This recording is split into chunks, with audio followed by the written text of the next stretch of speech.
Gjykata themelore në Prishtinë ka shpallur aktgjykimin ndaj të akuzuarit Qaslav Jolić, duke e dënuar me 5 vjet e 6 muaj burgim për krime lufte kundër popullatës civile, të kryera në komunën e Istogut gjatë periudhës së luftës në Kosovë, në vitet 1998-1999.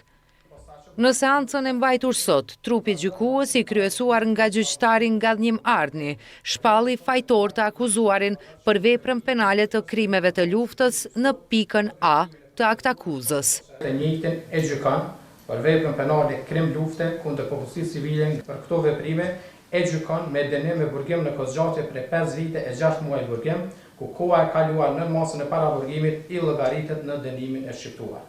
Lidhur me pikat B dhe C të përshkrimit faktik, kjo gjykat ka gjetur se nuk është vërtetuar se i akuzuari Qaslav Jolić ka kryer ato veprime.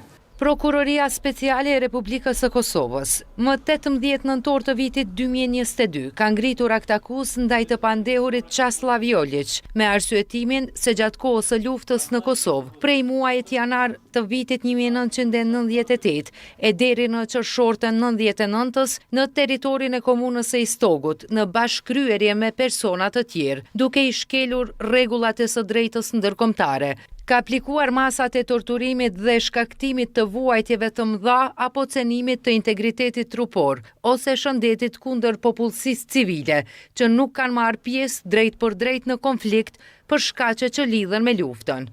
Fillimisht në qershor të vitit 2024, gjykata themelore e kishte shpallur Jolićin fajtor dhe e kishte dënuar me 8 vjet burgim. Megjithatë, gjykata e apelit e kishte kthyer rastin në rigjykim. Pas rigjykimit, dënimi u ul në 5 vjet e 6 muaj.